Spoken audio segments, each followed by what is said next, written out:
But academy, this is Keshav Singh.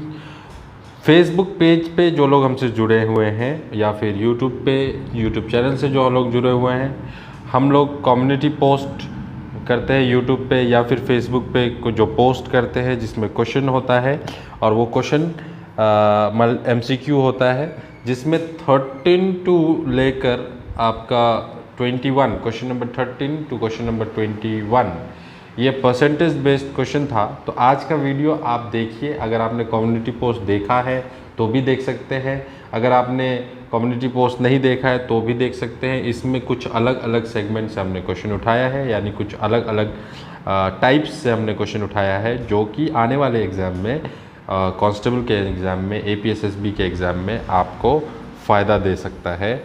तो इस question को आप ध्यान से देखिए। अगर आपने इस पोस्ट को किया हुआ है, आपने ऑप्शंस सेलेक्ट किए हुए थे, तो आप देख लीजिए कि आपका करेक्ट है या नहीं है, और अगर करेक्ट नहीं है तो उस सॉल्यूशन को आप ध्यान से देखिए, ताकि नेक्स्ट टाइम अगर आपसे ये क्वेश्चन पूछा जाए तो आप आराम से कर सकते हैं। तो कुल मिलाकर यहाँ पे 9 क्वेश्चन हम लोग सॉल्व करेंगे आज, और 9 क्वेश्चन को एक एक करके देखते जाते हैं। तो इससे पहले क्वेश्चन नंबर 12 तक हमारा फेसबुक पेज और हमारे यूट्यूब चैनल पे इसका वीडियो अपलोड हो चुका है। ये 13 से लेके आगे 21 का इस वीडियो में, ये थोड़ा लंबा वीडियो होने वाला है, बाकी छोटे छोटे वीडियोस थे।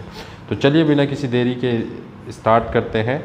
और सबसे पहला सवाल था 2.09 can be expressed in the term of percentage as A 2.09%, 20.9% and 209% या 0.209%। जब भी आपको डेसिमल में सवाल मिले और उसको आपको कन्वर्ट करना हो, तो देखिए बहुत आसान होता है इसको कन्वर्ट करना। आपको केवल 2 डेसिमल हटा देना है, और बिना डेसिमल के इस नंबर को देखिए, और जो भी नंबर आएगा वही आपका परसेंटेज है। यानी कि अगर मैं यहाँ पे लिखूँ 1.1%, इसको कितना परसेंट कहेंगे, तो क्योंकि यहाँ 2 डेसिमल नहीं है तो एक 0 लगा दीजिए, तो ये हो जाएगा 1. इस तरीके से 2 डेसिमल बना लो, और ये हो जाएगा 110, ये 110% है। देखिए, और इसका जो एक्चुअल तरीका क्या है कि आपको पता है किसी भी फ्रैक्शन को हम लोग किस तरीके से कन्वर्ट करते हैं परसेंटेज में। तो कोई फ्रैक्शन है, मान लो 1/2, 1/2 को हमको परसेंटेज में कन्वर्ट करने के लिए हमको क्या करना होता है, 100 से इंटू, तो ये आ जाता है 50%। तो इसको भी आप देखो, 1/2 को अगर हम 0.5 लिखें ना, तो इसको अगर हम 100 से मल्टीप्लाई करें तो देखो 0.5 आया। 0.5 का अभी तरीका मैंने बताया क्या, 2 डेसिमल हटा लो। 2 डेसिमल क्यों हटता है, क्योंकि 100 से इंटू होता है। तो बेसिकली आपको करना क्या है, 209 को 100 से इंटू कर लेना है। परसेंटेज में चेंज करने के लिए फ्रैक्शन हो या डेसिमल हो, उसको आपको 100 से मल्टीप्लाई कर लेना है, and that's it, that's your solution. तो किसी भी नंबर को अगर पहचानना है तो आप उसको आसानी से पहचान सकते हैं। मान लीजिए मैंने आपको दिया है 0.75, ये कितना परसेंट होगा, तो आपको पता है कि लास्ट का डेसिमल हटा दो, 2 डेसिमल, और ये बन जाएगा आपका 75%। अगर मैंने आपको दिया है कि 1.25% कितना होता है, तो आप इसको बोलेंगे 125%। अगर मैं बोलता हूँ आपको 0.02% कितना होता है, कितना होगा परसेंटेज में, तो आप बोलेंगे इसको 2% होगा। इसी तरीके से आप बाकी डेसिमल को भी कर सकते हैं। चलिए आगे बढ़ते हैं क्वेश्चन नंबर 14 की ओर। क्वेश्चन नंबर 14 की ओर, half of 1% written as decimal is half of 1%। देखो यहाँ पे आपको सीधा लिखना है हाफ ऑफ 1%। तो हाफ ऑफ का मतलब इंटू होता है 1% का मतलब होता है 100। तो इस तरीके से अगर आप लिखेंगे तो आपको आएगा 1/200, और आप अगर 1 को 200 से भाग लगाते हैं, जो कि इस तरीके से नहीं करना है, पर फिर भी मैं आपको बता देता हूँ कि अगर पॉइंट लगाएंगे फिर एक 0 लगाएंगे, क्योंकि अभी भी नंबर 200 से छोटा है, तो और एक 0 लगाएंगे, और फिर यहाँ 0 लगाएंगे, फिर क्योंकि अभी भी छोटा है तो और एक 0 लगाएंगे, यहाँ लगाएंगे, एंड देन आपका आ जाएगा यहाँ पे 5, एंड ये हो जाएगा आपका 1000। तो इसका आंसर होगा 0.05। इसको करना हो तो आप इस तरीके से कर सकते हैं। देखिए यहाँ पे हाफ को लिखते हैं हम 0.5 बाई 100 का मतलब होता है डेसिमल इधर मूव करेगा, तो क्योंकि 2 डेसिमल यहाँ मूव करेगा तो आपका, बढ़ते हैं अगले क्वेश्चन की ओर। Question number 15। क्वेश्चन नंबर 15 बोलता है half is what percent of 1/3। अगर आपको कभी भी इस तरीके से पूछा है कि कोई वैल्यू दिया हो और किसी वैल्यू का कितना परसेंट है पूछा जाए, तो जो वैल्यू दिया है ना उसको आपको ऊपर ले लेना है, यानी कि इस तरीके से 1/2 डिवाइडेड बाय 1/3 इंटू 100 कर दीजिए, आपका काम हो जाएगा। अब इसी तरीके से अगर मैं इसको देखूँ तो 1/2, क्योंकि ये फ्रैक्शन को फ्रैक्शन डिवाइड कर रहा है तो इंटू करेंगे और उल्टा कर देंगे, रेसिप्रोकल से मल्टीप्लाई, और ये 100 यहाँ पे है। तो इस हिसाब से आपका ये 2 इसको काटेगा 50 एंड 3 इंटू 150 आ जाएगा। 150 वैल्यू आपका करेक्ट आंसर होगा। ए का वैल्यू होगा 150। आगे बढ़ते हैं क्वेश्चन नंबर 16 की ओर। 15% of 40 is greater then 25% of a number by 2। देखो हमेशा इस तरीके का स्टेटमेंट जब भी होगा ना कि a इज़ ग्रेटर, देखो ये मैं आपको सॉल्व करने के लिए तरीका भी बता रहा हूँ। a is greater than b by 2, इसका मतलब होता है a minus b is equal to 2। ये आपका इक्वेशन होता है, ठीक है। तो देखो यहाँ कैसे भी सेंस है, इसको मान लो a, ठीक है, और ये पूरा का पूरा नंबर जो है ना ये इसको मान लो b, तो a is greater than b है ना, सेंस तो यही बन रहा है, a is greater than b। अब a के जगह पे जो है वो आप डाल दीजिए, ठीक है। तो a के जगह क्या लिखा हुआ है, a इज़ ग्रेटर, मतलब a minus b is equal to 2 होगा। a के जगह हम लिख रहे हैं 15% of 40 minus 25% of A number, जिसको हम x ले लेंगे, इनका डिफरेंस कितना आएगा, 2 आएगा। तो अगर मैं इसको काटूं तो यहाँ आ जाएगा 15 4 जा 60 और ये हो जाएगा 10। यहाँ पे आएगा 1/4 काटने के बाद 25 को 100, 25 1 जा 25 और 25 4 जा, यहाँ पे x आ गया, यहाँ पे आ गया 2, ये 0 0 कैंसिल हो गया। 6 minus 1/4x is equal to 2। अब 6 को जब हम इधर भेजेंगे तो यहाँ पे सिनेरियो क्या क्रिएट हो रहा है, यहाँ पे आ रहा है कितना, minus 1/4x is equal to 2 minus 6 हो जाएगा। अब 2 माइनस 6 यहाँ पे आएगा माइनस 1/4x और ये हो गया आपका -4। माइनस माइनस दोनों तरफ है तो कैंसिल कर देंगे और ये 4 यहाँ से उठ के जाएगा इधर, तो 4 इंटू 4 हो जाएगा एंड दैट इज़ 16। कितना आ रहा है, 16। तो इसका आंसर है B 16। आगे बढ़ते हैं। How many litres of pure acid are there in 8 litres of 20% solution. ये सीधा सीधा आपको क्या करना है, 20% ऑफ 8 निकाल देना है। 20% ऑफ 8, 20% का मतलब होता है 1/5। आप कर लो, 20/100 काटोगे तो 1/5 ही आएगा। मैं आपको एडवाइस करता हूँ कि हमेशा जो 20%, 30%, 15% इसका फ्रैक्शनल वैल्यू आप याद करके रख लीजिए। ये हमारे क्लासेस में हम लोग इसको ट्रेनिंग भी देते हैं किस तरीके से याद रखना है, और अगर आप याद रखते हो तो आपको सीधा ये वैल्यू आएगा, यानी कि 8 को 5 से डिवाइड करना है। इसका मतलब 20% ऑफ 8 का मतलब होता है 8 को 5 से डिवाइड करना है, ठीक है। और 8 को जब 5 से डिवाइड करेंगे तो 1/1.6 आएगा और ये आपका करेक्ट आंसर है। चलिए question number 18। Raman salary was decrease by 50% and subsequently increase by 50%। How much percent does he loss. इसको समझने के लिए एक वैल्यू को लेकर हम इसको करें तो ज़्यादा बेटर समझ में आएगा। और वैल्यू क्या होगा आप देखो, वैल्यू होगा कि अगर रमन का सैलरी 50%, मान लो रमन का सैलरी पहले था 100 रुपये, कितना था, 100 रुपये था। अगर इसको डिक्रीज़ कर दिया जाए, डिक्रीज़ होने के बाद 50% डिक्रीज़ होने के बाद मतलब आ जाएगा कि ये 50 रुपीज़ हो जाएगा। फिर 50% फिर इंक्रीज़ किया जाए तो अब याद देखो, अब आपका सैलरी कितना है, नया सैलरी 50 है।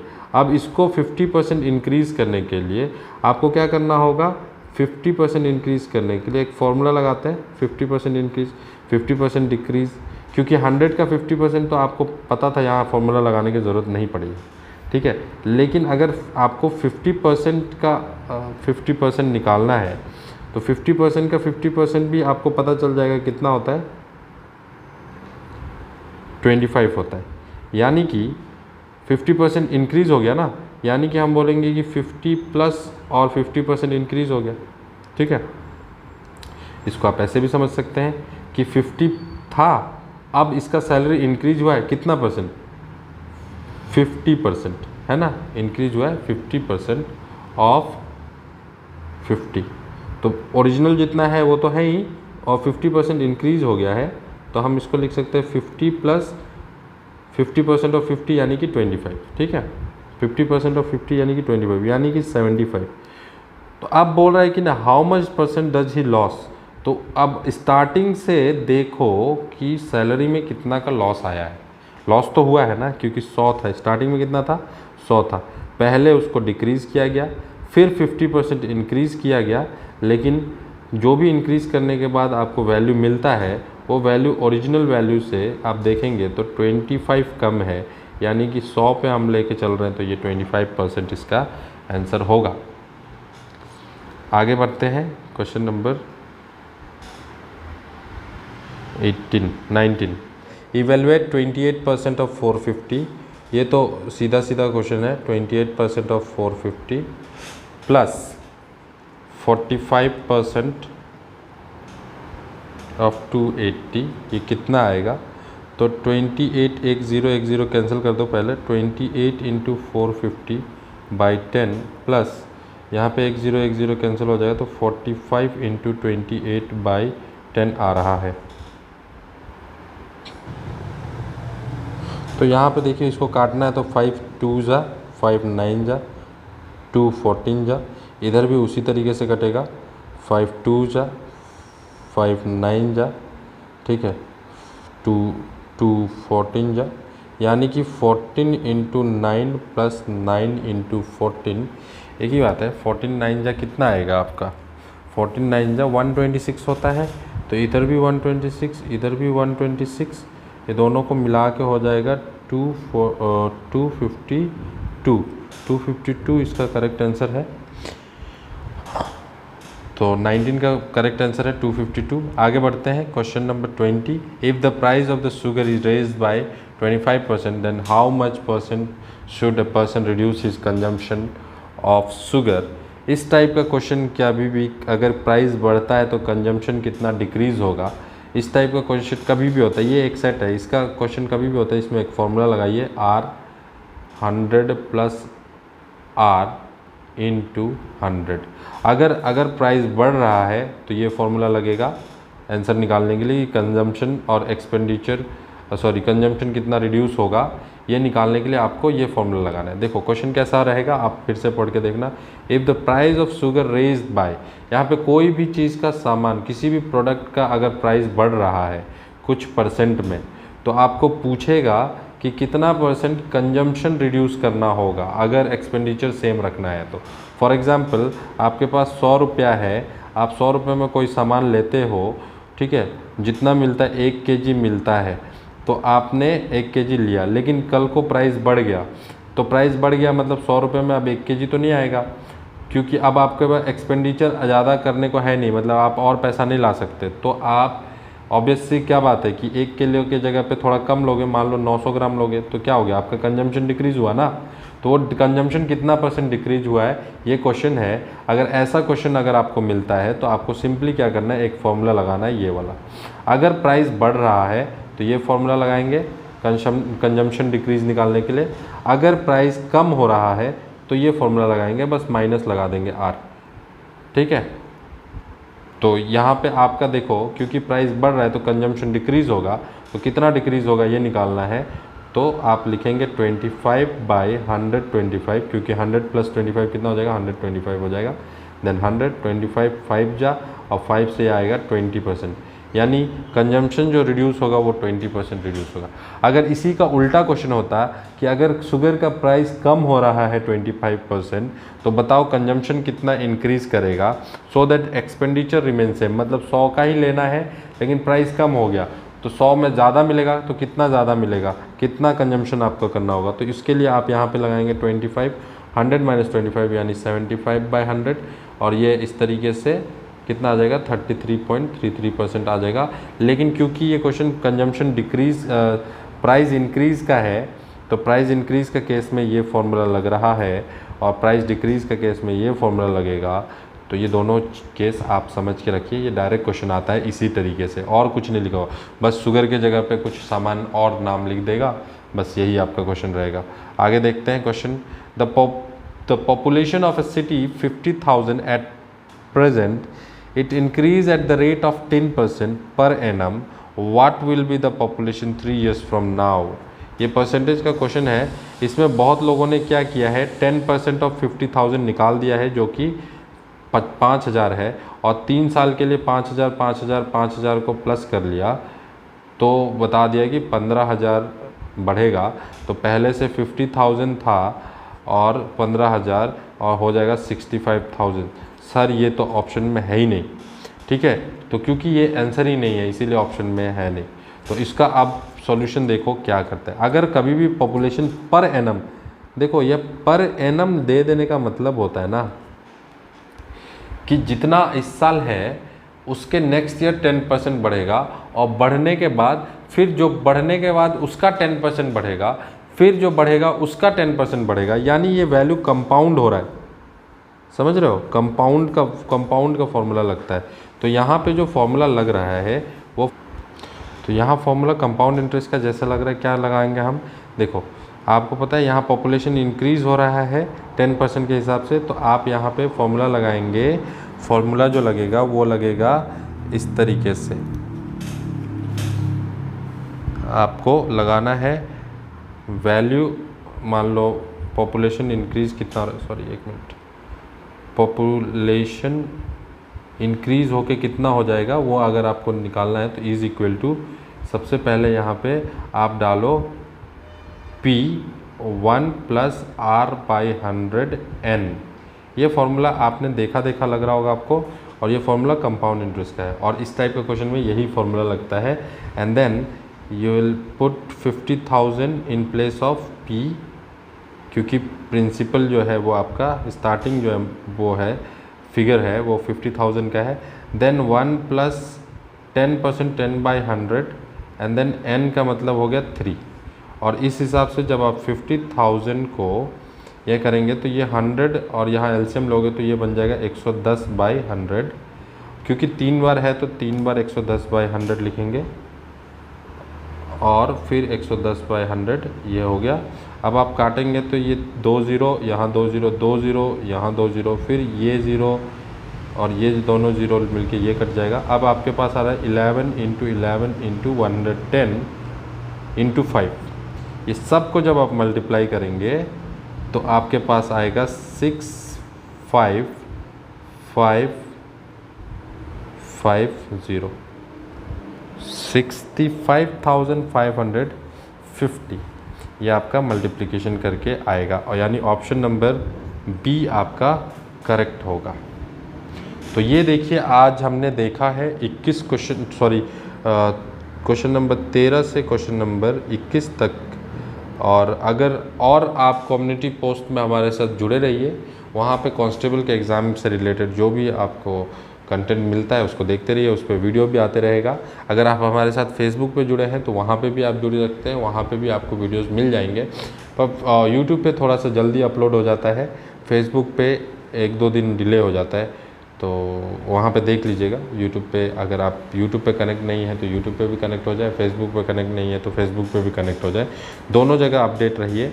और आगे क्वेश्चन नंबर 21 के बाद जो क्वेश्चन नंबर 22 होगा वो कुछ और चैप्टर से हम लोग क्वेश्चन उठाएंगे। तो आज के लिए इतना ही, मिलते हैं नेक्स्ट वीडियो में। Thank you.